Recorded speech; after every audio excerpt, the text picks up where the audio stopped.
Good evening, ladies and gentlemen. It is Monday evening, and this is the continuing saga of the Shadow's Maw, Year of Trek. And we're into Next Generation now. Woo! And we're going to be taking a look at Star Trek Generations tonight. The first and only movie with two captains of the Enterprise in the same movie. So yay. Of course, joining me, Chriz the Mole and James Phoenix. Thank you for joining me, gentlemen. And hello. Hello. Alright, so... Technically speaking, it's the first and only Star Trek movie with 3 captains in the Enterprise in it. 3? Harriman.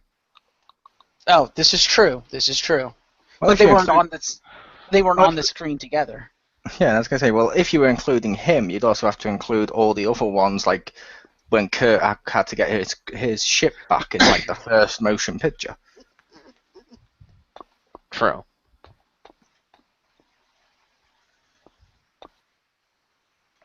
This is true. But yes, Star Trek Generations, where Picard meets Kirk to save the day from a mad Alorian. Pretty good story, actually. Pretty well written, very well executed. It was, upon rewatching it, it's not as terrible as I thought it was. There's still things I don't like about it, chiefly the ending, but we'll get to that. They established the Enterprise B in this movie, which is awesome. You get to see the Enterprise B, and I like the design of the Enterprise B. They established the destruction of the Enterprise D, which was awesome. And they established the deaths of the Duras sisters, Lursa and Bator, which I thought was appropriate. They also do something I really, really like, and that is they use the Alorians. And they showed some of the history of the Alorians. They put, Guinan in there and stuff, and I was like, that was actually kind of clever. I like that. What did you guys think? What did you like about this movie? Like I said, I just mainly loved the team-up element of like the two captains coming together. I just thought that was kind of cool. It's like bridges that gap between one series and the other, which is kind of cool. I mean, I even don't really hate Kirk's death.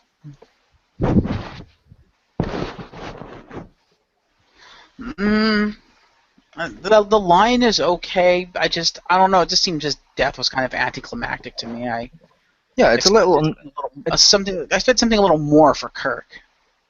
Yeah, it's a little underwhelming, but at the end of the day, it's a military death, which they tend to be underwhelming. And B, it was also he still died a hero. True. Which I'm like, and if they'd done it if like the passing, it was like a passing of the torch style thing. If they'd made his Kirk death too spectacular, Picard couldn't live up to him. True. I mean, in some fans' minds, he still can't, but right, that makes sense. The other thing this movie did that was more the fun aspect of the movie is they established Data's emotion chip. Although they didn't establish that he could shut it off, which was a little bit weird because in the later movies when he's on the E, he's able to shut that off, and I don't recall him ever actually devising a way to do that. So it's like, well, if that functionality has always been built in, why didn't you shut it off, Data? Yeah. I also have to say, I don't know if anyone would agree, but the like Nexus fantasy stuff? Yeah. Picard's isn't Picard's fantasy. Picard's is, I don't know, whoever wrote it's fantasy. Because he has normal, like a normal plain wife, a Christmas tree, normal plain clothes and everything like that. Like, it's all like nowadays. And I'm like, that's not what that's not what Picard would want, if that makes sense, because the times had moved on so much that felt too much like, oh, he wants to live like back in the day now. It's like, that's not really a fantasy life. You're fucking delusional. It's like a fantasy life should have been him getting what he's always wanted, and what he always wanted shouldn't be to be stuck like centuries in the past. True. I can kind of agree with that. I think they were going for more of what they've built up throughout the movie up until that point of what his heart was longing for, and, his connection to the past, his connection to his family and his family name, and his regret at never actually having established a family and stuff like that. I think that's kind of what they're going for. Not necessarily literally what Picard wants, but a representation of what his heart longs for, which I think they captured. Yeah, which it might be what his heart longs for, the family, but it should have been represented, or whatever you want to call it, in a better, more Picard way. It's like Kirk's was. What the hell was Kirk's now? He was like on a date. He was like with the love of his life and on horses.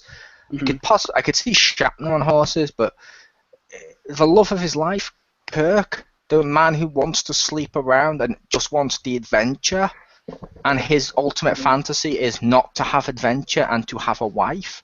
It's like, really? Like Picard with the Christmas tree. Show of hands, who here watching Next Generation or anything like that ever got the sense that Picard wanted to celebrate gift giving at Christmas?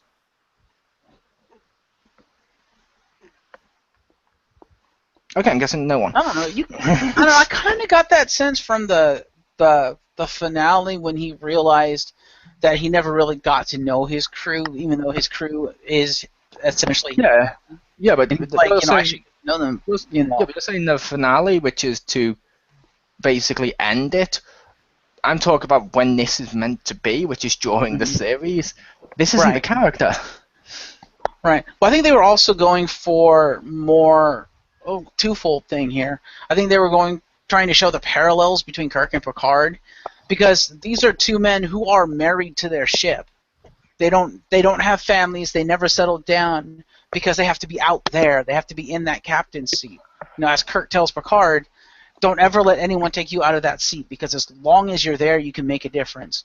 Because they love the ship. They love the exploration. They love the crew. They love doing what they do. And in almost a twist of fate here, and almost an ironic twist of fate, what they long for the most, the technology and the spacefaring can't give them. It's actual family. It's being at home. It's establishing roots. And I thought that was kind of an interesting, twist of, so Captain Picard, who's got like this artificial heart, and he's, on the Enterprise, he's got all this high-tech, technology. He's got an android, commander and stuff like that. But what does he really want at the end of the day? He wants a wife and kids. He wants to carry on the Picard name. And I found that kind of interesting. Like I said, I got what they were going for. I really did. But it's the way they presented it that didn't feel like this is what the characters' fantasies would actually be. It'd be like, I don't know, like let's say they're doing Spider-Man, and Spider-Man's like, oh, I'm going to have a fantasy now. Boom. And it's catching Lois Lane, because he just wants to save the woman. It's like, yeah, but that's not your woman or your city or even your fucking universe. And it's like, this just felt off to me. Like, and I didn't feel the parallels should have been drawn between them that much. Like, oh, they both just want to love, meet a wife and stuff like that, because they're both in it for very different reasons. When you get to their core, like to use like Star Wars analogies or whatever, like Kirk is very much a Han Solo. Yes, absolutely. But Picard is, in my opinion, is more like a stormtrooper. Like, he's tied to the mission. He'll do sometimes what's the hard choice, but it's the mission, and it's for the greater good of the war. It's like that soldier in combat that's now in the main, like, it's been promoted. They're two very different people. And I feel like it was a little bit of a cop-out to say, yeah, they both just want to have kids and families and live in the past. It's like, really? Yeah, I thought the whole Victorian era, whatever era that was, I thought that was a little much. I can agree with you there. Yeah, I'm just saying they should have presented it better, but I don't know what Jim thinks, because I don't think I've heard him at all. I'll tell you guys go ahead. And the fact of the matter is, I think the Victorian era thing, it wasn't supposed to necessarily be Victorian era.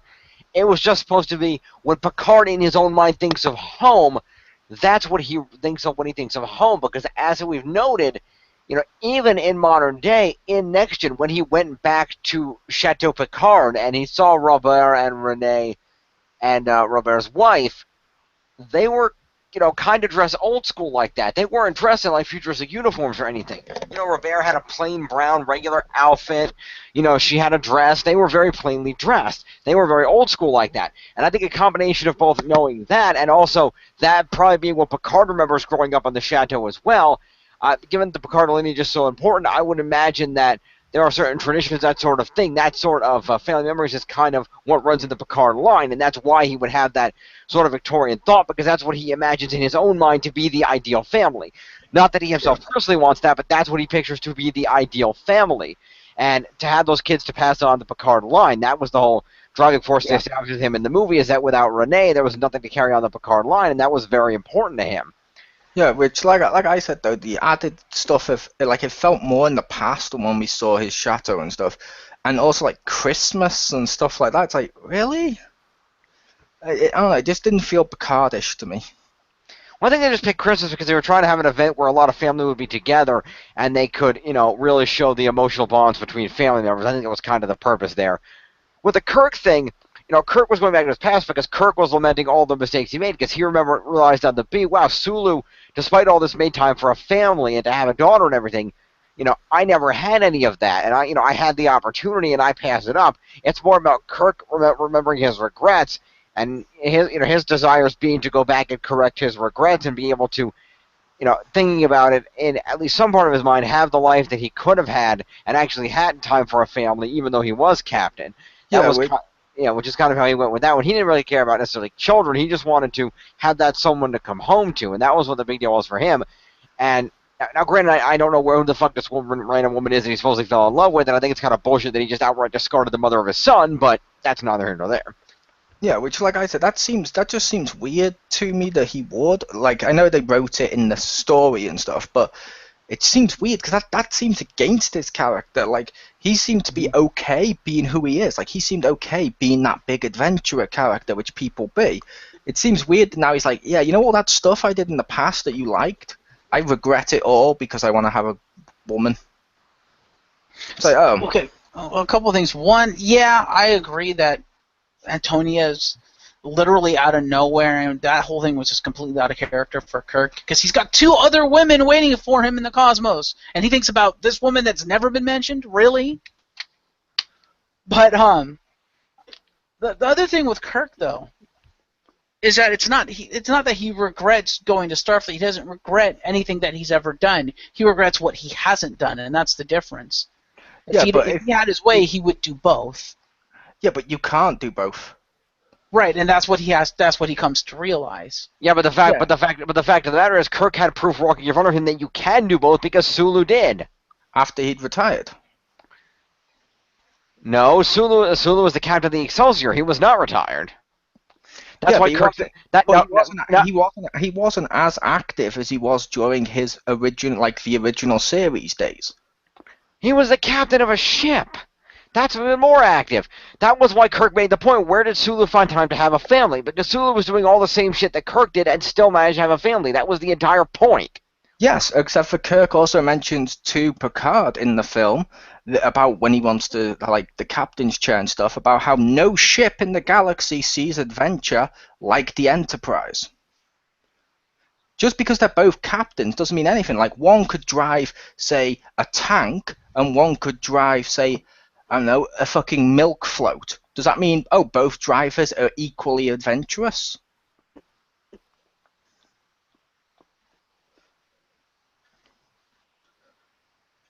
True. Yeah, because the Enterprise is like the biggest adventure ship in Star Trek, pretty much. It's the one we always follow. Which is true. However, you have to realize another point that, I mean, you think about how old was Kirk in that scene on the B? You figure he was probably in his 60s somewhere? Probably. If that's the case, then we know, I don't know exactly how old Kirk was when he was captain of the Enterprise, but you got to realize Sulu's daughter there was probably somewhere in the range of about 20 years old, which means that Sulu had to have had his daughter probably right around the time he was on the Enterprise, assuming she's not older than that. Yeah, which, like I said, would be off screen, so we don't know. Right, it's off screen. The fact of the matter is, it was during somewhere in that time range. I mean, somewhere during the course of his Starfleet career, he found time to have a family. And Kirk's point was just like, if Sulu could do that, I kind of wish I could have done that. That was his point. Is that the fact that seeing somebody achieve both kind of brings him to realize that wow, somebody actually achieved both. Maybe I shouldn't have given up on the one in favor of the other so soon. Maybe I could have done the same. That was why he had that regret, and that was why that was his fantasy. Yeah, which I was saying was weird because of how much, like we've mentioned in the past, he considers the Enterprise his baby. And you can't do both if you're the captain of the Enterprise because of how much adventure and stuff is in that. Which it seems out of character for Kirk. It seems like they changed his character to fit this film. Like I said, I haven't seen the original series, so I can't say exactly. I've only seen these films. But I don't think it was that out of character per se.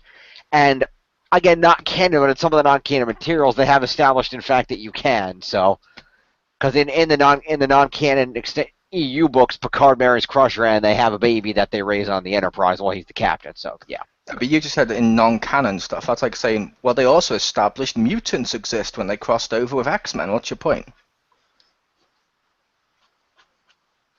Just saying, they've shown that it has been done. That's all I'm saying. Yeah, in something that didn't actually happen.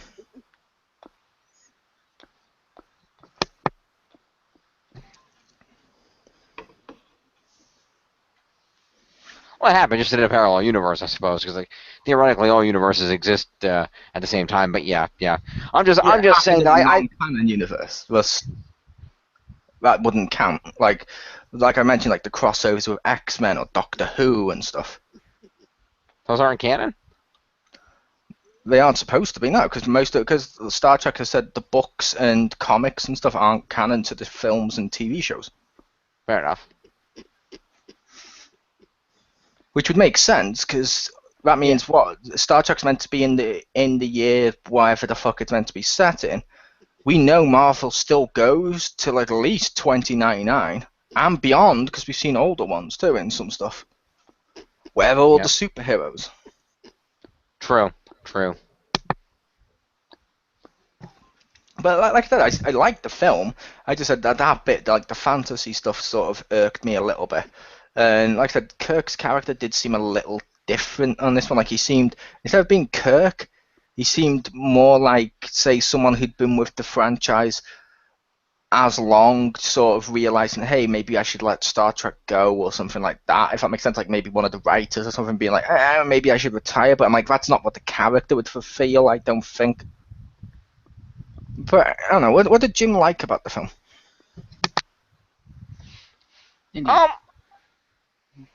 I thought, like I said, I thought overall the film was good. I liked the early stuff with the B, where Kirk kind of had to take over, and they kind of, had that whole adventure going on, showing that it's not easy being the captain of the Enterprise and whatnot, especially when they send you out without a tractor beam or a fucking medical crew. Yeah, I felt that intro was probably the best part of the movie. It kind of went downhill after that. It was okay. I liked a lot of stuff that happened on the D. I thought that was very good. I didn't like the weird holodeck opening ship scene where they promoted Worf. I always thought that was a little bit out of place in the movie. Like, okay, I understand you guys go on the holodeck and you have fun. You're friends, you do that. That's fine. However, when you're having an official promotion ceremony, that seems a little out of place to me for that. I think they forced that in there for the character of Picard, because if you think about it, the entire arc for Picard in this movie is tradition and promotion on a seafaring vessel named Enterprise. That's kind of like, and Picard's all big on like maritime tradition and stuff like that. So it seemed like that was more for Picard than anyone else to establish that Picard has this burning desire for tradition. And I may be thinking of a different film when I say this, but I swear it was this one. I only watched this a couple of days ago. It should have been this one. But this was the one with Stewart in it from Spin City, right? Or Cameron from Ferris Bueller's Day Off, depending on your... Or was I thinking of a different one where he's like the fake captain at the beginning? Yeah, no, that's this one. I thought it was this one, but I was watching it the other day and I didn't scream, Stewart! That's the third captain I referenced earlier, Captain John Harriman of the Enterprise B, before Kirk takes over because he doesn't know what the fuck he's doing. I was going to say, that kind of threw me off. I'm sitting here thinking, wait, he's supposed to be the captain of the Enterprise and doesn't know what to do in an actual emergency. How the fuck did you get captain of the Enterprise? Now, I'm not expecting him to be like, Kirk with all the experience of, do this, do that, do this, do that, but at least know your ship and your crew, dude. Come on. I'm going to make the case. He had no ideas what to do. I'm like, at least know your ship and your crew well enough to be like, we can do this, we can do that. But it's like, frozen, I don't know what to do. Kirk, save me. I'm like, really? Come on. I'm going to make the case that's understandable depending on how long he's been captain. Which is true, and that's a valid point. Yeah, sorry, I was going to say, the only reason I say that is look at, like, the Abrams Trek films, look at the other Kirk films as well, when they had a different ship and stuff like that. Things are always different. Like, even at one point, one of them had to warn Kirk, no, because you're going to kill us all if you do this, because they've modified the ship. Which means, depending on how new he is into that role, he might not know all the crew and all of the ship and stuff. He might have just been promoted on a physical, sort of like with medical stuff today, where they always say, when you become a doctor, the second you graduate, everything you just learned is out of date. True. Which is fair enough, and that's entirely possible. I think Marcus was just making the point that you have to have accomplished something and dealt with some of these kind of situations in order to be promoted to the rank of a captain. And if you lack that capability, then there's clearly something wrong with you being promoted to the rank of captain. No, I'm perfectly fine with someone being that green being captain. That's perfectly fine. What I'm not fine with is, you've been given the fucking Enterprise. If they're giving you the Enterprise, you have to have shown some level of competency that Harriman did not show as the captain of the goddamn Enterprise. That's what I'm getting at. I'm like, you're the captain of the Enterprise. Act like the captain of the Enterprise. Yeah, which I was saying. Don't act like some guy fresh out of the academy. Which, like I said, to be fair, that's how Kirk's meant to have been when he first got the ship and stuff like that. Plus, not really. let's face it. Plus, yeah, look at like I said, look at the Abrams Trek films. He doesn't know most of that shit. No, but he showed a lot more competency than this guy. Yeah, but there's also a case of, as they've mentioned in Star Trek, there's been multiple captains that we haven't seen. There's a reason we follow Picard and not this guy. Sometimes they're going to fuck up. Sometimes the wrong people get promoted. And I'm thinking, that's what this is showing. Like, this is showing, like, Kirk seeing that what happens if he's not in command, and how Kirk basically seeing, you know what I mean? Like, what happens when it's now a complete failure in the charge, but then when he sees Picard, he's like, wait, this could actually be the guy to continue the legacy. Which that could have been what they were going for. It's possible. I just felt that they wrote Harriman that way just so Kirk would have to save the day, so they could, like, quote, kill off Kirk, unquote. And I'm like, come on, don't create a character just for that, especially not a captain of the Enterprise. That's the one thing that just really irks me. I'm like, you're supposed, no. Just, no. Because thus far, he's the only captain of the Enterprise that is a fucking tool and a fucking moron. Because Rachel Garrett was a fine captain. Yeah, she died, but she died, saving the Enterprise. She showed that she deserved to be the captain of the Enterprise. I'm pretty sure the fact that it blew up means she didn't save the Enterprise. And I'm also pretty sure that, at least in my opinion, Janeway and the one from Enterprise, was it Archer, come kind of close to being inept captains. Yeah. Archer has more of an excuse than this idiot, because Archer was captain of the first Enterprise. It was like the first time humans were going out into space, the first time they were using the warp drive and stuff. So Archer was setting the precedent for everything else. He was learning shit as he was going because nobody knew any better. This is Enterprise B. I'm sorry, they should teach you fucking better and train you up better if you're going to be captain of the Enterprise by this point. You have precedent set by Kirk. Technically, Archer might not have necessarily known better, but that's why they put T'Pol on the ship, because the Vulcans didn't trust him to know better, and they put her on there because she did know better. Which is fine, but I'm just saying that's why Archer has a valid reason for being kind of inept, because no other humans ever fucking done this before. I'm going to make the case, since Jim was including non-canon stuff before, what about the game? They give every idiot the fucking Enterprise. They just hand it over. They hand over that class of ship. It's not the literal Enterprise. Only Captain Sean is the literal captain of the Enterprise. He comes And to I it would on also occasion. To be argue, fair, you I can would get also argue, stuff yes, that the make player it the character Enterprise. gets command of a starship, but they get command of a starship because in the middle of combat against the Borg, the player character shows enough competency to be a captain. Something this guy apparently has never done. Which isn't entirely true, because we could team up together. You could constantly, let's say, you could keep dying or something. I managed to help. I managed to do the objective for you. You still get a ship.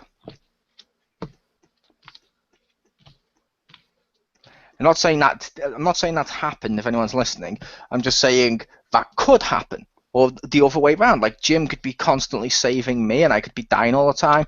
We do the mission, boom! I still get a ship. They don't once turn around and say, "Wait, aren't you the guy that died like 50 times during this mission, or at least got knocked unconscious?" They're just like, nah, that's it. Take the ship. And if you use the skins that are clearly marked Enterprise stuff, you get the Enterprise. That shouldn't be a thing.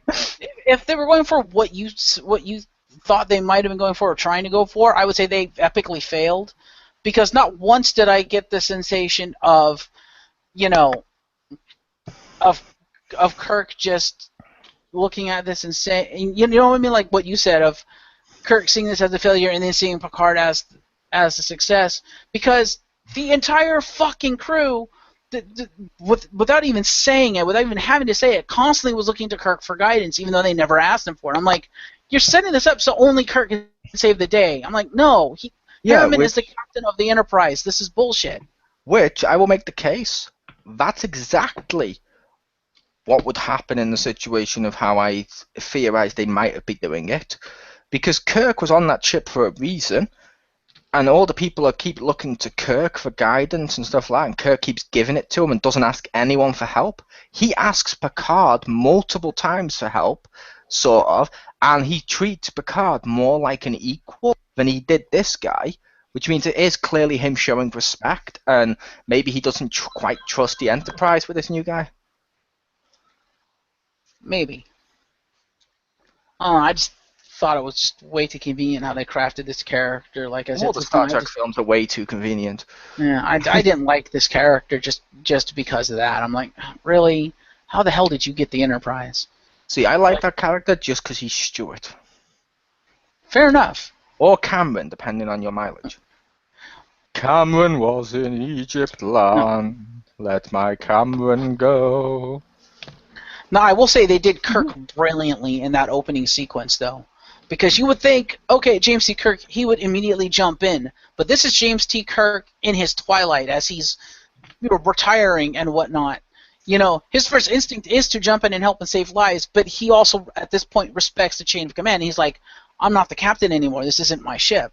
I'll do stuff if they ask me to do stuff, but this isn't my ship, As opposed to Picard, who in the same situation probably would fucking jump in just because he's Picard. But I know I just like the fact that Kirk just kind of sits there. He kind of gets into Harriman's face once or twice, but for the most part, he just sits there. He's observing. He's taking in all the information, as Kirk does, formulating plans in his mind, just in case anyone bothers to say, "Hey, Kirk, what do you think we should do?" And then shit hits the fan. They're like, "Kirk, save us!" And he's like, "Okay, do what I say." Yep. And I will say, he doesn't bark out orders. He gives suggestions and allows Harriman to give the orders. I'm like, yeah. I like that. And then later on in the scene when Harriman tries to give him the bridge and go down to fix the problem with the deflector dish, Kirk sits down on the chair, but then realizes, no, this isn't my place anymore. You're the captain now. Your place is here on the bridge. I'll go fix the deflector dish. Yeah. Yep. Which I will also say that's something to think about as well in hindsight. What's that? We get the original series, as people like to call it, but let's just call it what it is. We get Star Trek movies. Mm-hmm. Then we get Star Trek The Next Generation movies. We never got a Deep Space Nine, Voyager, or Enterprise movie. No. Though I would like to point out this is probably as close to a DS9 movie as you're going to get, and that's another issue I had with this movie that I was like, And that was the fact that they asked Dennis McCarthy to do the music for this. Not that I have anything against Dennis McCarthy. I like his music. I like I like the DS9 theme song, but just constantly while I was watching this, listening to the music of this, I couldn't help but hear the DS9 music because he kept playing the same riffs over and over again, and it's the opening chords to DS9. I'm like, can't you write anything else other than the DS9 theme, you fucking hack? And I will have to say, based on you saying this is the closest you'll get just because of the music, I have to say, what? Did you even watch Deep Space Nine? Yes. It was never just about the music. It was about the big arcing storylines. It was about seeing a different side to Star Trek than what you normally see, like not the Enterprise one. And this had 3 fucking Enterprise people. This is completely the opposite of Deep Space Nine, and it's not one big arcing storyline. It's one shoehorned storyline. 3? Kind of, yeah. Who did it have besides Worf and O'Brien? No, I said this had 3 captains, as in Enterprise. Gotcha. Or Generations had 3. Gotcha, okay. I was talking about DS9, sorry. You wanted to clear the other one. But yeah, I did not like the fact they used Dennis McCarthy for this because I was just like, I just kept getting a DS9 vibe. I'm like, no. Yeah, which to be fair, you get that with Star Trek all the time. They recycle the theme music, and when they don't, people complain. When they do, people complain, boo, the theme music's the same. But the second they change it slightly, boo, this isn't the theme song we wanted. It's like, what? No, it's not that I have any problem with them changing the music. It's the fact that it evoked DS9 because it's the guy who wrote DS9, and the chords that you hear are the opening chords to DS9 every fucking time. Like, Yeah.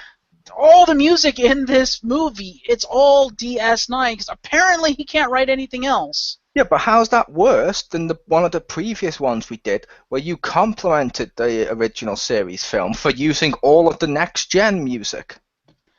No, I said this is where the next-gen theme came from because it was originally created for that movie, and they decided, you know what, we like the song, we're going to use it for next-gen. The difference in this movie, DS9 came first. DS9 came out the year before. They just recycled DS9. I'm like, this isn't even DS9. What the hell? Where's the next-gen feel for the music? Why is it all DS9 music? This does not make any sense. Which, like I said, it's with the original series one that constantly used the next-gen stuff, and then next-gen came out afterwards. But during that film, they still recycled the same piece of music, and no one complains when they watch The Next Generation that, boo, we don't like this theme song. It's just recycled from the original series movies. And with the Deep Space Nine music, they probably went with that one, because what theme music would you use for this, for both captains, if not something like Deep Space Nine, it's more neutral and isn't next-gen or original, but more hybridish? I would probably use the next-gen theme, or a variation thereof. Yeah, then Kirk seems less important. Well, that's why I said do a variation on it. Don't fucking make it DS9. I would have been fine if they'd have taken the next-gen theme song and modified it and movie-fied it or whatever, like what Jerry Goldsmith did in First Contact. I'm perfectly fine with that.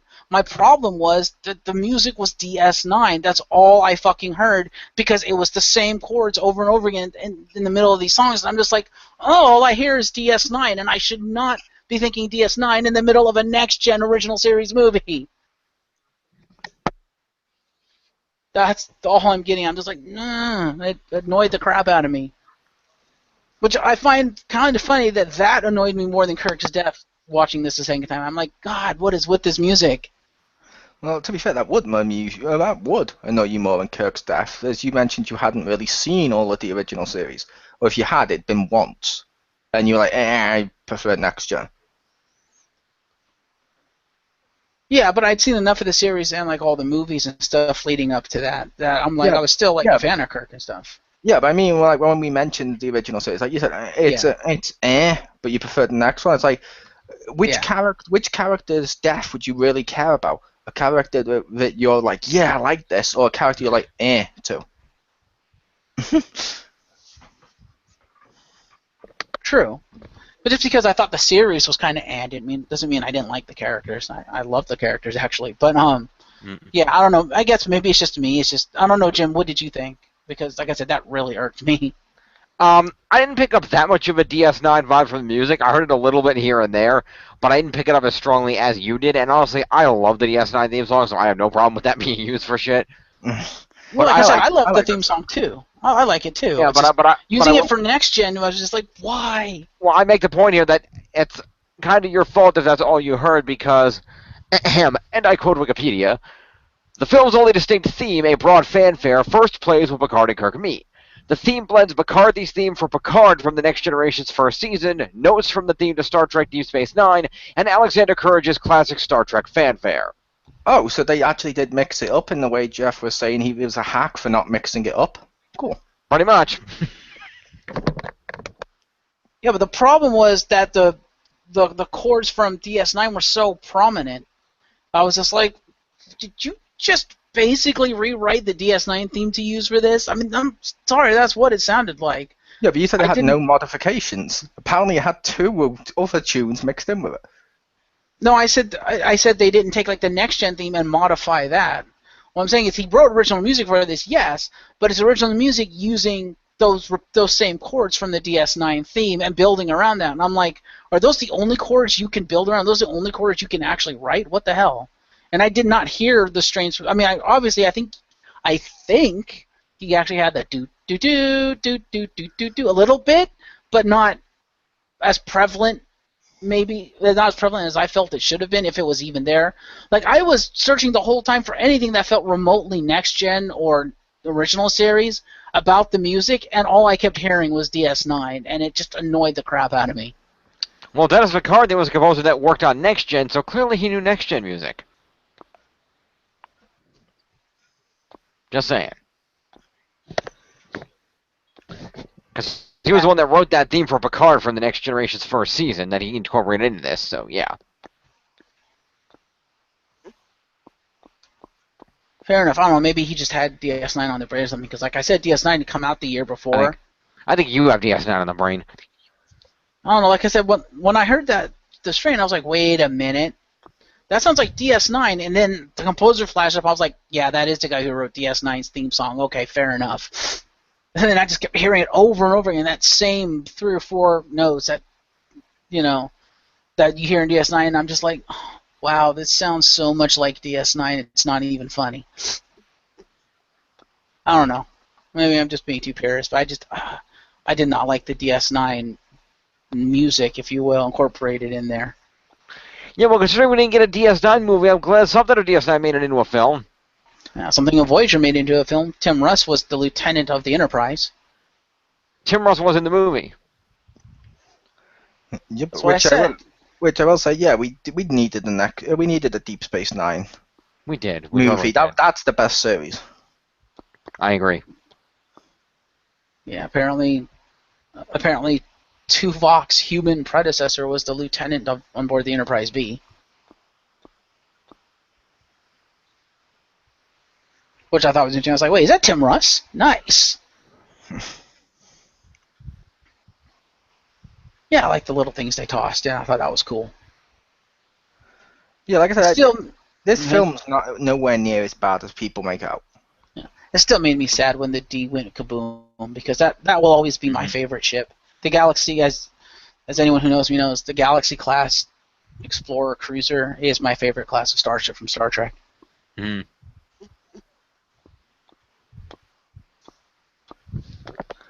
That kind of makes me sad a little bit. Mm-hmm. Why?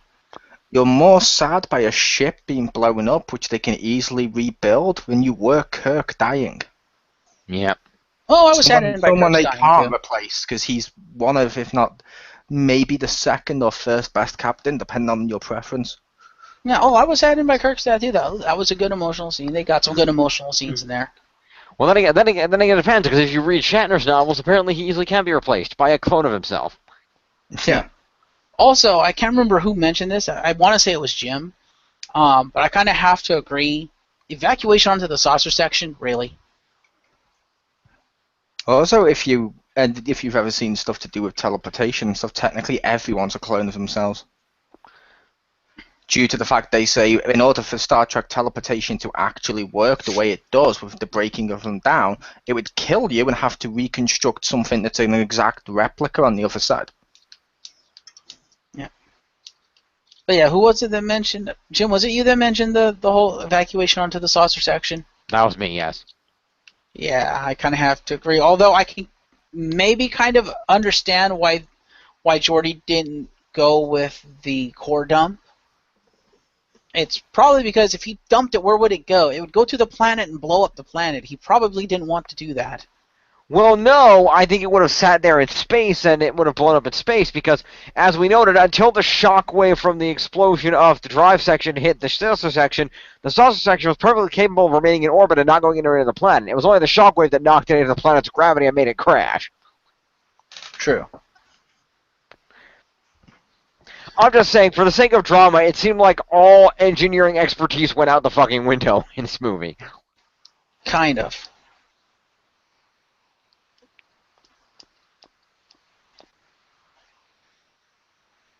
Yeah. That was weird. It seemed like it was just kind of like, cause I feel like there's been coolant leaks before, and like it's either, you know, I know sometimes with that I sometimes have been like extraneous shit to fix it, like that time that they found the Enterprise and a freaking Romulan ship frozen in time, and they reversed time to prevent the core breach and shit. I know there's been some extraneous circumstances. But I'm sure I know in those situations before they've ejected the core and gotten it out of there, and then gotten away on impulse power so that it didn't damage the ship, and just had another ship bring them a new warp core. It's been done, and I see no reason they could not have done that. Yeah, but it's also Star Trek. They constantly break their own rules for the purpose of drama. For example, who remembers that massive arc in Enterprise where he kept being told, do not interfere with any timeline ever. Never go back in time. Never interfere with the timelines. Yeah. Hi, Abrams track.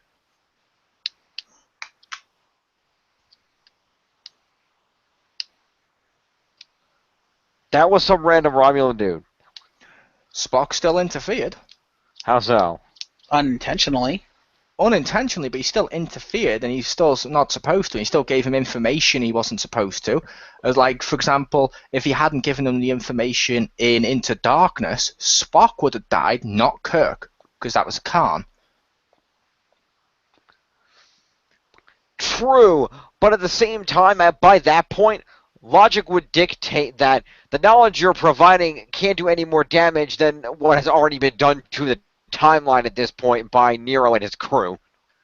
Yeah, but the rule I was on about, where he kept saying it in Enterprise, when he'd been teleported through time anyway and saw the complete destruction, everything like that library all completely destroyed and stuff. Yeah, remember, I haven't seen Enterprise, so I don't know what the hell you're talking about. Oh, okay, I thought you'd seen every episode of Star Trek, my bad. No, I've seen every episode of Next Gen and DS9. Oh. Am I the only person here who's seen every episode of Star Trek? Yes. Yeah. Okay, cool. Tell me again how you're both the massive Trekkies.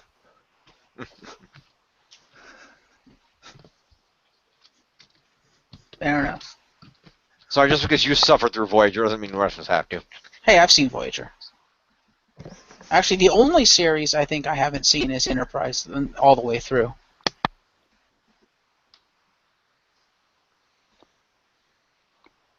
Because I've seen all of Voyager. I haven't seen all of DS9. I've seen most of it. I saw mostly the second half of it with the Dominion War and stuff, and I saw a little bit at the beginning. And to be honest, the beginning of DS9 kind of bored me, which is why I stopped watching it. And then I went back to it. But yeah, time travel is a tricky thing. They're not supposed to mess with that, with the other timelines and stuff. But then at the same time, if you already know shit's already been changed because of other shits that happened, it's like, well, I might as well use my knowledge to make sure things don't get too much worse. Yeah, my counterpoint to that is, everybody knows by now that you can't trust people not to fuck with the past. That's why Starfleet has a Department of Temporal Investigations, and I'd like to know where the fuck they are. Doctor Who crossover? Boom.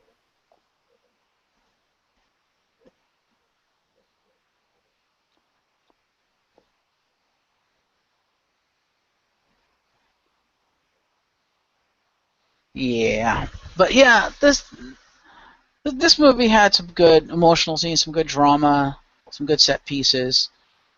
there's some things here and there that I didn't like that you guys didn't like, and they're slightly different. And that's fine. We're all entitled to our opinions here. Like I said, fans of the original series and or Next Gen should give this a watch because it's a good blending of the two, I felt. Although it felt more like here's the original series and then here's Next Gen and we're going to throw Kirk into it. I'm like, okay. But it was cool to see, some of the old cast and then the Next Gen cast. Did you just say, here's the original series, here's Picard, and now we're going to throw Kirk into it, like Kirk wasn't part of the original series? No, I said here's Next Gen, and we're just going to throw Kirk into it, as opposed to actually trying to blend the two that put both of them in at the same time. It's more like here's the original series part of it, and then here's the Next Gen part of it, and we're going to put Kirk into it, which worked, but just saying, it's a passing of the torch film. It's to give Enterprise crew what they need. It's sort of like, because I know everyone here watches that crap, it's sort of like Power Rangers. Every time they do a crossover, it's normally favours the team that's existing right now, not the team before it, because they need to pass the torch to them. Yeah, this is true, and they did that well. I think, given what some of our issues were with this movie, I think perhaps the way they went about doing the passing of the torch probably wasn't a good idea with the whole Kirk in the Nexus thing, and then he comes back, and it's like, you probably could have done that better. But I like the idea of Kirk passing the torch and all that stuff, and seeing Kirk and Picard at the same time, and that was cool. I like that. I also find it a little convenient that Kirk goes out to ride a horse when Picard is standing there. It just so happens that the other captain of the Enterprise also likes to ride horses. I'm like, wow, talk about convenience. Like I said, it should have been more like the episode of Next Gen, or the episode, depending on what you want to go with, that featured like people like Spock and stuff coming into it. Yeah. I agree. It should have been both crews together. That would have been amazing. It would have been, except for that slight problem of Leonard Nimoy and that's all, folks. DeForest Kelly refusing to be in the damn movie. Yeah, they refused to be in the movie. I'm just saying that's what it should have been. Given that they didn't have that option, they did what they thought was best. Yeah, I'm sure a lot of bad stuff doesn't happen due to they want it to be that bad. I'm sure a lot of bad stuff happens due to circumstances, but all we can say is that's probably what this should have been. Yeah, that's what I thought we were getting, and it's like, we're going to do a time travel movie. I was like, oh, fuck. I was like, oh, it's going to be one of those movies. Yeah.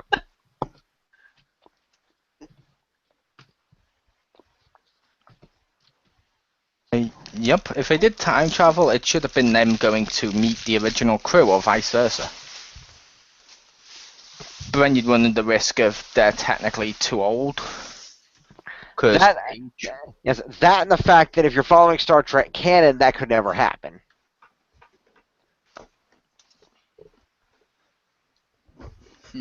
It's been established in the TV show, and Picard's crew would know this. It's been established in the TV show that Starfleet has a very strict temporal prime directive. That if you go back in time, don't screw with shit, obviously, but also don't pass on any knowledge about the future you don't need to pass on. And that's why if they went back in time, Picard's crew would specifically avoid giving undue information to Kirk's crew and avoid directly contacting them in any way, if possible, in order to prevent that from happening. So there wouldn't be a meeting, quote unquote. Maybe the two ships would fly around together, but there would be no meeting between the casts. Which, like I said, they've broke their rules multiple times. They could just break it again. Or just come up with something like, all they have to do is just be secret about the new technology. Like, they're like, oh, this isn't new. When did you get that? He just doesn't answer. Maybe. They could do that, except for the fact that it's... I don't know. You know what they could have done? When it comes to stuff like that, Picard is a stickler for rules. That's the only problem. Yeah, but he can't help it. Like, if he gets teleported straight through, like, a wormhole and ends up right next to the original ship that hails him, he's going to know, hey, either we answer this hail, or because I'm pretty sure this is Kirk, that crew will pursue us like fuck, because they're not going to just let this go. Which would be much worse, because it could take them off their original course or whatever. Mm-hmm. You know what they could have done, since this was Generations came out after Next Generation was finished, and given that DeForest Kelley and Leonard Nimoy refused to be in the movie, obviously Spock and McCoy couldn't be in there. But you have Scotty, who exists in the 24th century. It'd be very easy to just bring him back as 24th century Captain Scott, and have some way of bringing Kirk into the 24th century, kind of like they did with this movie, and I think it would have made more sense. Yeah, or you could have even Because they could also have Scotty active throughout the entire movie as well. Yeah. Poor Walter Koenig over there, ironically enough, would once again get the shaft, but... Yeah. Well, for example, you could easily, and I know some people might hate this, but you could easily do something like, do you remember that enemy from, like, the last film or the film before that, like, turned into energy and corrupted the ship? Turned into energy and corrupted the ship. Oh, wait, I think that was an episode of the... I thought that was an episode of the animated series, but he turns the one that turned the ship into a jokester? Yeah, the one who sort of, like, corrupts the ship. They could have easily done a storyline like that while the crew of Next Gen are on their holodeck. And boom! It corrupts them enough that now they're on a mission and like, oh wait, all these holograms, wait, this is the original crew. I remember reading about them. And then they could sort of learn through like the databases that's been saved up, never having to worry about interfering with the timeline. All they have to do is get through this computer program with the original crew in order to stop the big bad and get back onto their ship and save the day.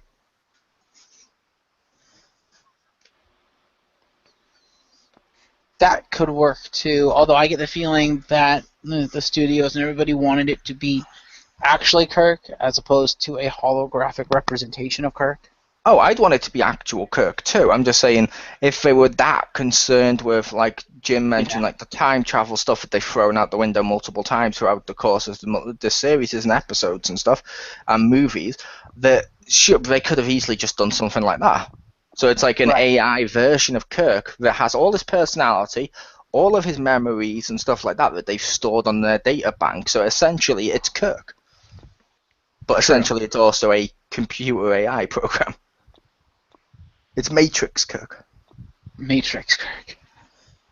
Hello, Mr. Picard. Whoa, I know Vulcan Death Grip.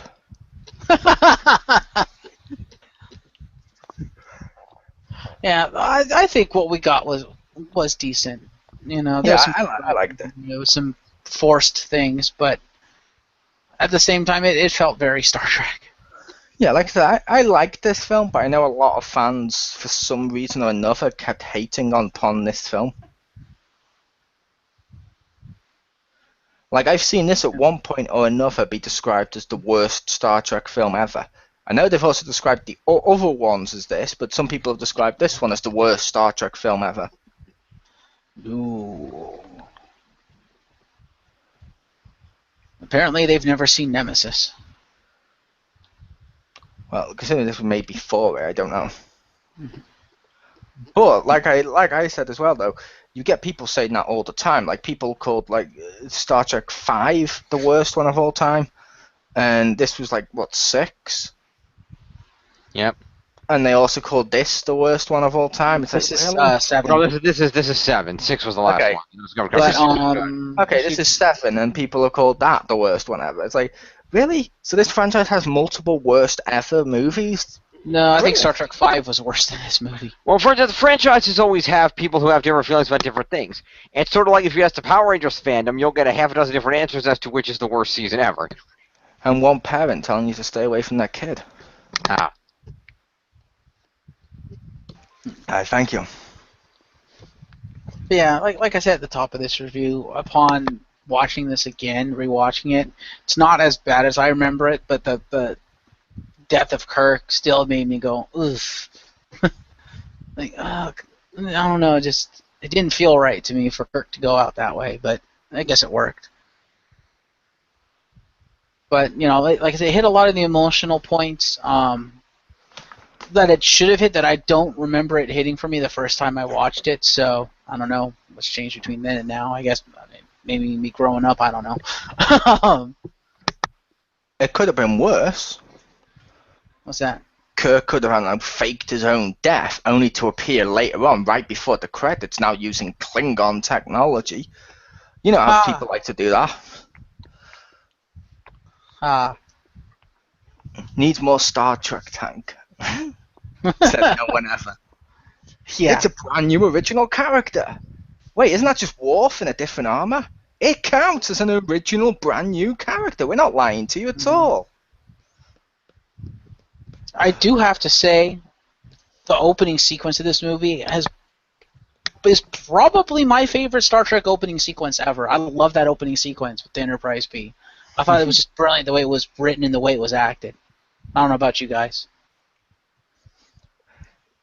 It was a good scene. Not my favorite of all the Star Trek movies for the openings and stuff. But it was pretty good. Like, I'll admit, I know not a lot of people like it, and that's fair enough. Or a lot of people try to discredit it because, I don't know, it's different character cast or whatever. I like the opening of Abrams. With the death of Kirk's father. Yeah, just the whole opening together and stuff. Like, it's like, oh, this is very cool. I don't know why. It was like, the Star Trek films, a lot of times when I watch them, I'm like, okay, these feel like they're trying too hard to try and make something bland seem important. This one was like, okay, they're actually showcasing emotion, thought, and beautifully cinematic and stuff like that. I'm like, this is an opening. This is cool. Mm-hmm. That was a good opening. I did like that opening. I think I like Generations. Ironically enough, I think I like Generations' its opening better. What do you think, Jim? Oh, well, clearly he likes the opening of that PC ship-based game where you on the Star Bridge. Okay, then. If it helps, Jim, if you haven't seen it, I know Marcus has seen it. It's really shitty because it's one of those PC games where they sort of digitalize actors in there and they all look pixelated as fuck, but yet live action-y. It's like, I assume Marcus has seen that. What game was that for? That was on PC. I mean, do you remember like the old point-and-click adventure games where they used to do the acting? Like that one I showed you of like my Vampire Diaries from years back and stuff. Yeah, like that, but with the like Star Trek stuff. Like that looks hideous. Yeah. Even at the time, part of me was like, was sometimes when they do that. Sometimes I could let it go, but sometimes I was like, Yeah. No, like I understand. Like fucking Dark Forces. Oh my god, that was terrible. Like it was okay, but holy crap, was that digitization of live action terrible? Yep. But yeah, Jim, what do you think of the openings? What's your favorite Star Trek opening? From the movies or the shows? The movies, like opening sequence to the movie. Yeah, not music, just scene. It's a good question. Let's see. Do you have a good answer? That's what I'm trying to think. I'm trying to remember all the openings. Although there was one in space, then there was the one in space, and I believe the one in space, followed by what the hell was it? Oh yeah, the one in space. I really liked the First Contact opening too. I thought that was a pretty cool sequence, but I don't know. I like the Enterprise B opening sequence. The Enterprise B opening for this was a good opening. I did like the way they did it, other than the the horrible John Harriman character. Other than that, yeah. Don't you mean awesome character because he's played by Stewart or Cameron? No, if he was Captain Cameron, then his incompetence would make sense. Cameron was actually a genius. Part of that, he just lacked self-confidence. That's what Ferris Bueller helped bring out in him. Mm-hmm. If he was Stewart, it would make sense because he's incredibly lazy. That's true. Ferris Bueller is awesome. We here at the X Pound totally condone everyone to go out and watch Ferris Bueller's Day Off. Damn Agreed. straight. Mm-hmm. But do you subscribe to the theory that Ferris Bueller is all in Cameron's head? No. Fair enough. Because if Anyway, it's all inside his head, how the hell does he have a sister and a side plot when he's not there? True.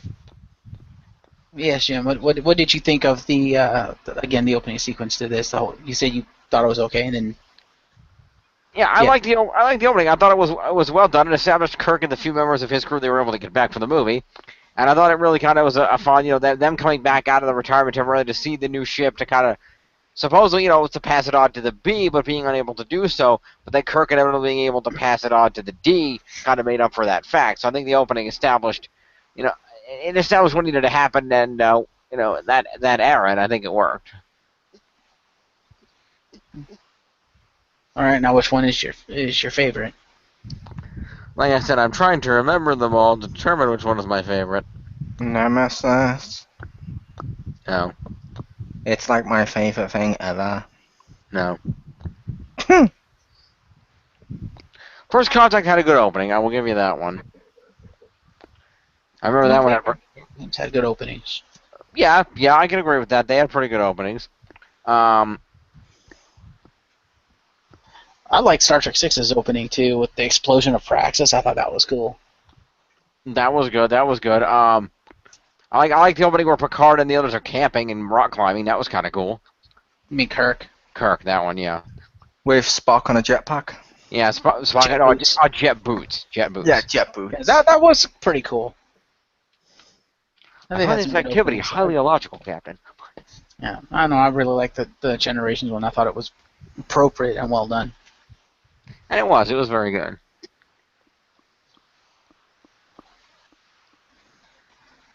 But yeah, overall thoughts, Jim.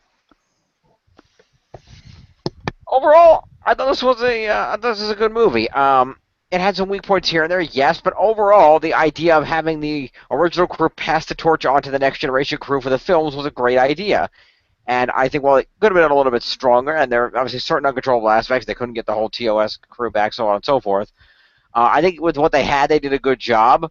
And I think that a lot of it was really well done and well acted. The next generation parts were all really good. It felt like the show. It felt like they were doing things. And overall, I really just I enjoyed the whole setup in the situation and kind of exploring these characters a little bit more and how they seeing the end of the D. A couple points, things I didn't like though. I mentioned this to Marcus before. I didn't like how useless Deanna Troi was, like even more than she was in the show. I disagreed with the fact that clearly your captain is going through some kind of emotional trauma, and you are the chief counselor. Like, this is the one time where you actually have, like, most of the time you're just there and have nothing to do, and that's why you're useless, which is fair enough. But this is like the one thing you're supposed to fucking do, and it takes you like 45 minutes of the movie to bother to sit down with the captain and be like, Captain, what the hell is wrong? Maybe she didn't care. Clearly she didn't care. Yeah, but that was stupid. And what was the other thing I didn't like? There was something else. Oh, the other thing that pissed me off is how during the next gen parts of the movie, I didn't like the fact how apparently the wardrobe couldn't make up their goddamn minds as to what uniforms people were supposed to be wearing.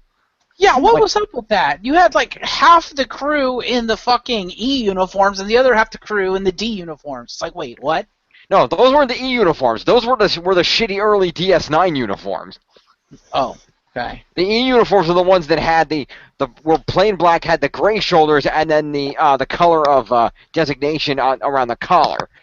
Those uniforms were the early DS9 uniforms, where it was a reverse of the next gen with the color on the shoulders and black on the bottom. That was like the first 2 to 3 seasons of DS9, which fits the time frame.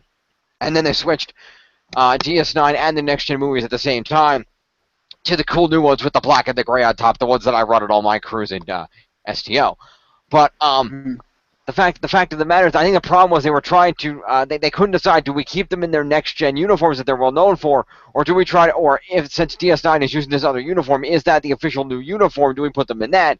And I don't think anybody really had a solid answer, or Rick Berman or anybody gave a solid answer as to what it was supposed to be. And so they basically said, well, we'll kind of mix it up a little bit and end up with everybody in a bunch of different fucking uniforms, and it looked fucking stupid. Yeah, the most striking one time was when you had Data and Jordy next to each other, and you have Jordy in the classic outfit and Data in the new one. I'm like, that looks terrible. They need to match. I thought it was more striking during all the scenes at the end where Picard and Riker are walking around, and Picard's in the classic and Riker's in the new one. There's that too. That was more striking to me as they're walking around the Dead Bridge Enterprise. Like Riker's in this new uniform, Picard's in old one. It's like, this just seems weird. I don't understand. You know, Riker's wearing the new one during the whole crash of the ship and everything. It's like, this seems awkward. What? No. Yeah. Like, this looks like an STO crew. Kind of. There are a lot of people that customize individual uniforms for their bridge crew in STO because you can do that, as opposed to someone like you or I who usually run our uniforms, lack of a better term, uniform across the crew.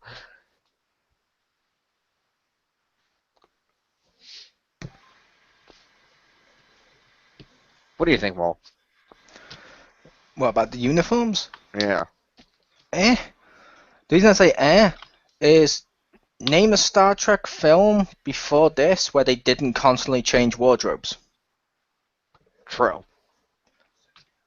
Like, every film has a different uniform, or one film, like the first film, they changed outfits 3 or 4 times. I'm like, this has kind of become a trope at the Star Trek films.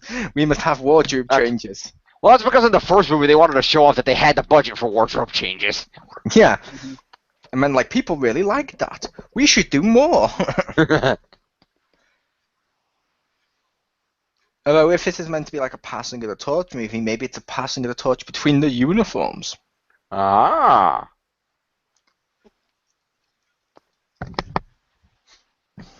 Yep, and I also do have to kind of agree with Marina Sirtis on one point. I think she's kind of a little peeved at it. The one time she gets to fly the ship, she crashes it into a planet. Pretty much. Although, to be fair, at the point in time that she took over control of the ship, it was going to crash anyway, but still. No, at the point in time at which she took over, they were They were back on the bridge. They were moving the saucer away from the drive section that was going to explode. It wasn't guaranteed to crash. It wasn't going to crash until the shockwave from the exploded drive section hit the saucer. They had no way to know it was going to crash. Fair enough.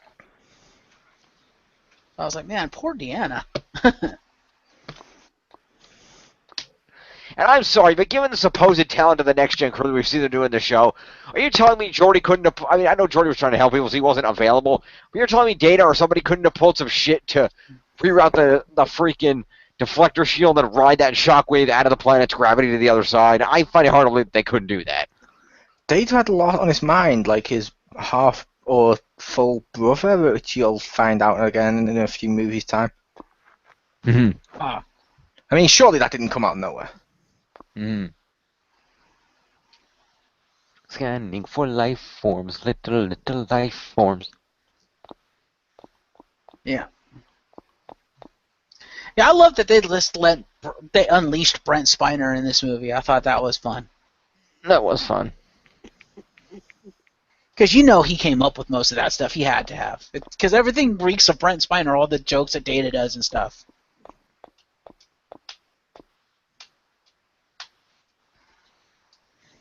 But yeah, finish up your thoughts. Do you think Brent Spiner had the memory to come up with the idea for Data to get a joke that was told in Encounter at a Farpoint? I don't know. That seems like something maybe the writers put in. Yeah.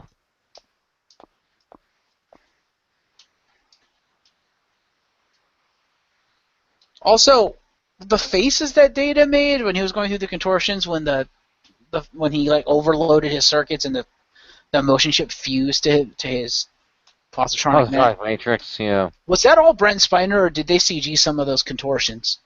I don't know. You know? If that was Brent Spiner, that was fucking impressive.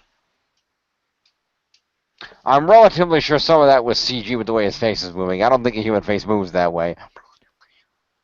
Fair enough. But yeah, sorry, Jim, didn't mean to derail your final thoughts there. Go ahead and finish No, up. that's okay. Like I said, I think with that he was doing the faces and they just stretch his face out a little bit for certain parts of it. Fair enough. But yeah, overall, I liked the movie. I thought it did what it needed to do. And I thought that it was a great way to segue over to the next gen crew and kind of get them doing what they needed to do. And overall I think it's a good movie. I didn't like Kirk's death that much, but again, haven't really seen TOS, so not that big on Kirk. But given what I've seen in the movies, I thought he deserved a little bit of a better death than that. Something. But was what it was.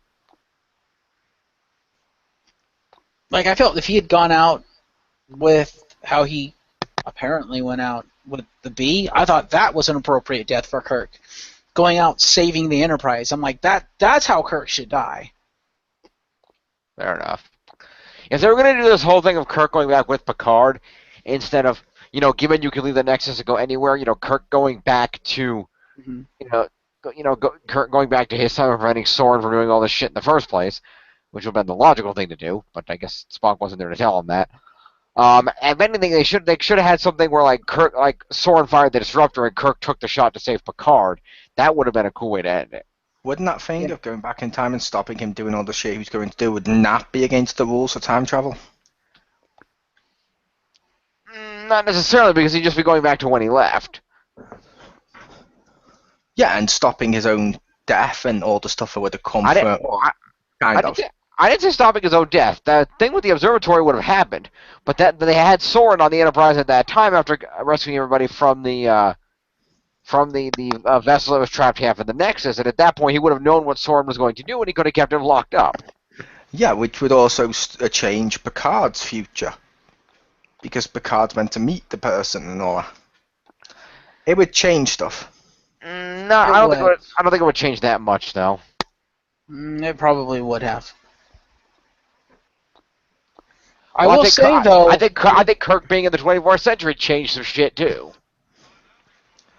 Yeah, which was my point earlier, but they constantly break their time travel rule, which you said they're not allowed to break. I would say one thing with Kirk's death that did make it appropriate is the fact that if you remember, I think it was Star Trek V, that intro with them on the rocks. Kirk outright says, "When I die, I'm going to be alone. I know I wasn't going to die today because you guys are with me." Well, cut to generations, Kirk's alone and he dies. Picard was kind of there. Original crew. He's talking about like Spock and McCoy. And it's kind of ironic, since they're the two that refuse to be in the movie. They basically set up the perfect way to kill off Kirk, because because Spock and McCoy can't be there because the actors refuse to be there. Boom, perfect. We can kill off Kirk and it'll be appropriate. You don't seem convinced.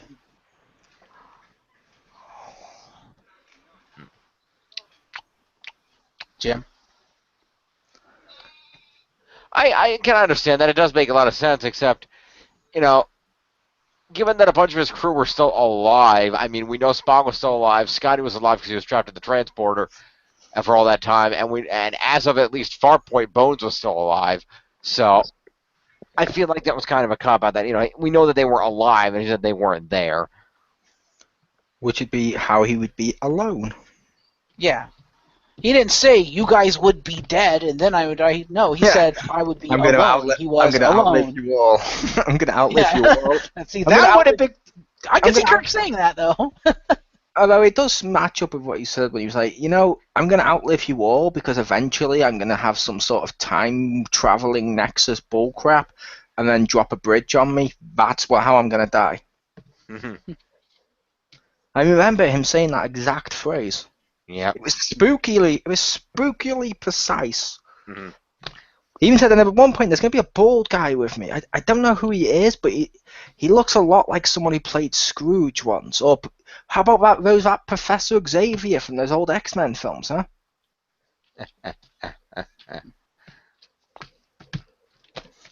Well, yeah, Jim, go ahead and finish up your final thoughts and rating, and then we will move on. Yeah. Well, ironically, if you're looking in real life, he did outlive them all. But, Isn't Sulu still alive? Well, yeah, Sulu and Chekhov are still alive, but I'm just saying, of his group of three, Spock and Bones are both dead. Yeah, overall, like I said, I like the movie. I would say I would give this movie... I'd give it an 8. because it's a good movie, but there are some some issues. I think Kirk's death could have been handled a little bit better. I wish some of the other original crew had been in it. The uniform thing. I feel like there was a little bit, and let's not even get into how much of an idiot Soren is, but yeah, I would think a solid 8. I think it was good. There were some areas for improvement, but it was generally a good film, and it did what it needed to do, and that was pass the torch to the next gen crew, and I think it did that well. Fair enough. I also love it's like, we're passing the torch to you. By the way, Jean-Luc, sorry about your ship. Yeah. Bye! Because that's kind of what it felt like. It was like, we've not passed the torch. Oh, wait, you don't have a ship. For all fairness, he passed the torch to Harriman, and he had to get a new ship, and he barely had a functioning ship and crew. Yeah, I but he saved the Enterprise. I don't think he passed the torch to him. No. Well, I think that was his intent. It just didn't work out that way. Yeah. But yes, over to the mole. Indeed. Like I said, this film was okay. It was. I like this film. It's got a lot of good stuff to it. The only bad stuff to me was that fucking Christmas tree. And oh look, now they both want wives because look how similar they are. Yay, they both want wives. It's like, oh fuck off. These aren't the characters we liked. You've changed them for the purpose of fantasy life. I don't care. But the rest of the film, like I said, was pretty good. It had great stuff throughout all of it. The acting was pretty good. Yeah, I kind of wish all of the people had been back, but if I was going to rent this, or if I was going to rate this, I should say, I'd give it a solid, probably rent or buy, depending on your preference. Like, buy it if you really like Star Trek and you really want to see all the stuff. Rent it if you're not sure about Star Trek, because this is a good way to learn about, your daddy's Star Trek while also moving you to what could have been your Star Trek. Even though I know nowadays your Star Trek is Abrams' Trek if you're really young. But you know what I mean. Yeah. Fair enough. Yeah, again, I know I said it multiple times upon second watch. I do like this movie. It's not terrible. I do think Kirk kind of went out like a bitch. A little anticlimactic. And then I only say that because it's Kirk. It's like, it's James T. Kirk, and he, anybody who's a fan of Kirk, fan of the original series, the original movies, when you think James T. Kirk, you think, like you said, more of a Han Solo character, a character that when he dies, he's gonna go out with a bang, and I didn't say a character you'd go out with a bang. It's like a Han Solo. Like, I could totally see Han Solo just dying like a hero when he finally makes the right choice and stuff like that. And he finally saves it, and he finally does it. I could see him just dying like a hero, like Kirk did. It doesn't have to be the spectacular way. The ones that get the spectacular ones would be more like the Picards or something like that, where they're all really driven and everything about them is spectacular. Kirk's was more fantasy and a little bit more whimsical and stuff like that. So I don't think he should get the big death. I mean, I kind of like his death being like it was. Like I said, it makes Picard not seem overshadowed by like this almighty death. And at the same time, like I said, he's a military man at the end of the day, and military people die all the time. No one complains, and it's like, you know what I mean? It's like, that's sort of how I thought Kirk would die. And that, dying like a hero like that is a lot more spectacular than how he implied with that line of, I'm going to die alone. That implies he was planning to die like alone in his bed, like of old age or something like that. Whereas this was more, boom, still the adventure, still action, still the hero, and he saves the day. See, with the alone thing, what I got from it was, he was basically saying, when I die, I'm going to die because you guys won't be there to save me. Which is true. He died and they weren't there to save him. See, I figured it was more the other one of, like I said, like dying alone of old age or something. Because normally when someone says alone, the way Kirk did, it normally implies eventually he's going to drive his friends away and he's just going to be this bitter old man on his own. It was more of that sadness about it, which is why it was a great line, in my opinion. Fair enough. I guess we got different things out of it, which is fair enough. But yeah, like I said, the intro to this was great. Next Gen is my season. I love Next Gen. It's my favorite season, and the D is my favorite Enterprise. So it was awesome to see that on the big screen. And yes, I did actually see this in the theaters. And just seeing the crew and the cast and all that on the big screen, I thought was awesome. And Soren was kind of he was kind of there. Like, really, that's your master plan? It kind of works, but yeah, I think they could have come up with a better villain for this. But overall, I would say, as Mole pointed out or put to you, if you're a fan of Star Trek, of the original series or of Next Generation specifically, pick this movie up because it's cool to see both the casts on the big screen, just to see Kirk and Picard together. It's like, that's kind of awesome. I will just say, when you said they could have got a better villain for this, I agree they could have got a better villain. However, Nemesis and Christopher Lloyd as the fucking Klingon prove they could have got a much worse villain. This is true. This is true. Like, he's above them. Yes, he is. I'll give you that, Mo. Plus, I think, technically, couldn't he be the only Star Trek villain besides Khan to have killed the main character on screen?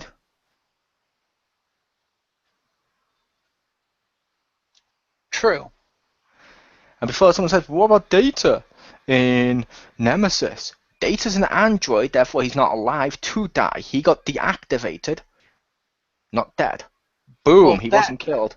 Well, and he killed himself. Yeah, but I mean, he wasn't technically killed either. He was dead. He didn't even kill himself. He deactivates himself. He's a machine. Fair enough.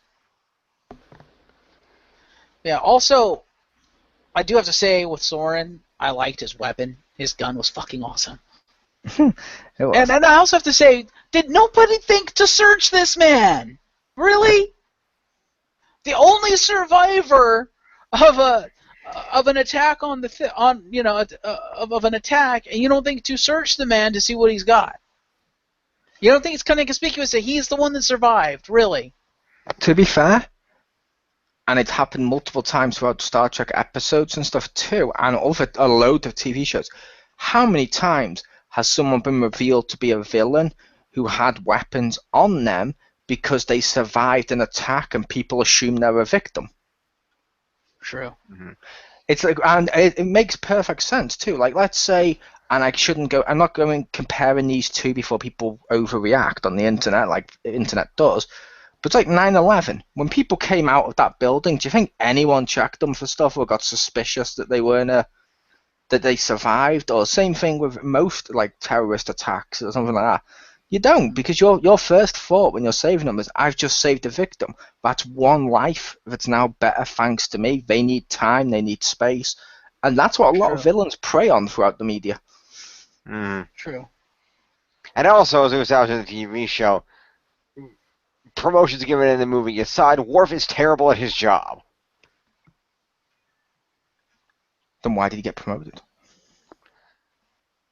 Plot convenience. In Star Trek? No. I know. But how many times has the chief of security Worf either been outsmarted or just outright beat up by whoever was invading the ship that particular week? I'm sorry, Worf sucks at his job. But to be fair, that's not his job in question. He's still good at his actual job.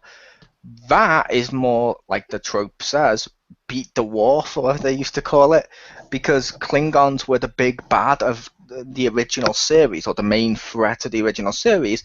Worf is seen as this big, tough warrior person. You instantly make that villain credible when he gets beat up. That's the only reason that happens. That's plot convenience. Worf gets beat up, so the new villain, you're like, oh, you just beat up Worf. No one ever says, oh, you just beat up the guy who got beat up multiple times. Cool. Everyone's like, oh, you beat up Worf. Yeah, but there's been all these instances like that one episode of Next Gen where they took those two Klingons prisoner when they were trying to escape from the Klingon Empire, and they had all the parts of a disruptor in their freaking boots, and nobody checked them. I would also like to say, in all of watching all of the Next Gen, all the movies and stuff, I never noticed this. I've only now noticed it because it was mentioned in a Sunday comic strip. I don't know if you noticed it, Jim. Did you notice Worf doesn't have any ears? Hmm? Go back and watch it. I didn't believe it either. It was mentioned in one of the comics, because I read Sunday comics, because my grandmother gets a Sunday paper, so I get comics from her. And in one of the comics, the guy has mentioned, look, all I'm saying is, Worf has no ears, and once you see that, you can't unsee it. I'm like, really? Worf has no ears? And when I was watching this movie, I looked at Michael Dorn, and I'm like, holy shit, Worf has no ears! Nice. And I was gonna say as well, Jim, with the whole thing of what you mentioned of checking their boots, doesn't that completely discredit the entire Star Trek franchise?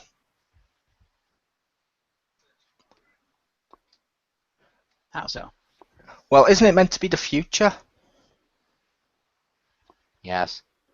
Go ahead, go try getting on a plane right now. See if you can fly without them making you take off your shoes and get it X-rayed. Go ahead. Exactly. Which means in the future, like, nah, it's cool. No X-rays for you.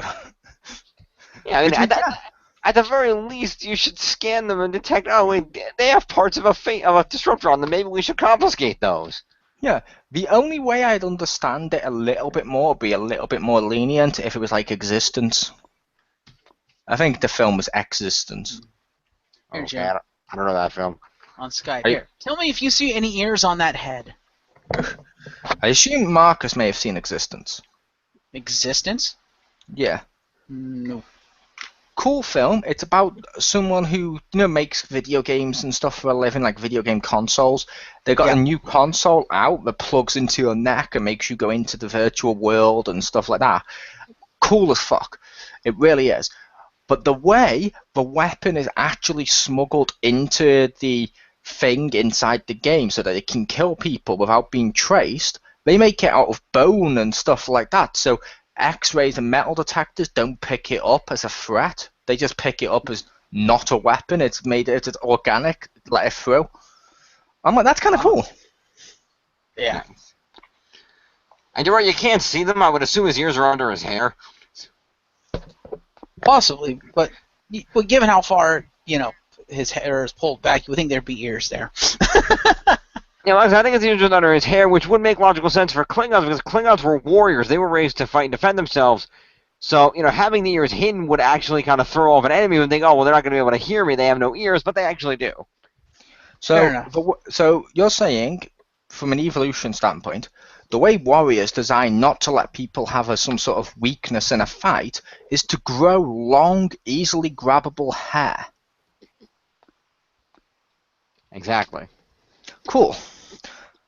As long as I wasn't the only one to hear that.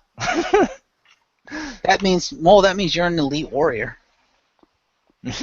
Yep. Precisely. Because you have long, easily grabbable hair. True, but I have ears. In all fairness, as demonstrated in that episode where they all devolved, the Klingons used to have exoskeletons and acid sacs too, so it's not like they didn't have other weird evolutionary shit too. That's not that weird. That's pretty much exactly the same as Marcus's family tree. Ha. Thank you. Yeah, but if you're buying that as recording without one. But yeah, if you're buying that as a de-evolution of Klingon, then you're also buying that man had multiple evolutions, one of which is from spiders.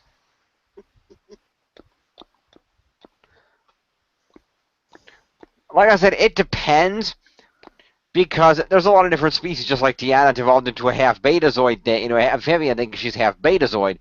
We don't know if Barkley is full human. That's never been stated. True. Also, it's thousands or millions of years into the future. Who's to say humanity didn't evolve? Also, who's to say spiders and stuff didn't evolve to be human? Humans evolved from marmosets? Why not? It's Star Trek. Okay then. But yeah, definitely check out this film if you're a Trek fan, from the original series or Next Gen, or even if you're a fan of like Star Trek in general, DS9, Voyager, because there's a little something for all those fans in here. You know, like I said earlier, Tim Russ in the beginning, all the music composed by Dennis McCarthy. So you know you'll find things from across the board, which I think is part of this movie's charm. And fun fact, that main bad guy of this film reappears in episode 292 of Enterprise. Ooh, He like doesn't, the character? he doesn't at all. But I'm just gonna throw that out. I don't even think it has a 292. That's what makes that even funnier. I'm just throwing that out there as a joke when you're saying, like, yeah, it's got bits from all the Star Trek series. It's nothing from Enterprise. No, there's not, because Enterprise hadn't been created at the point. Neither was Voyager, but they happened to have Tim Russ in there, so Yeah. which was cool.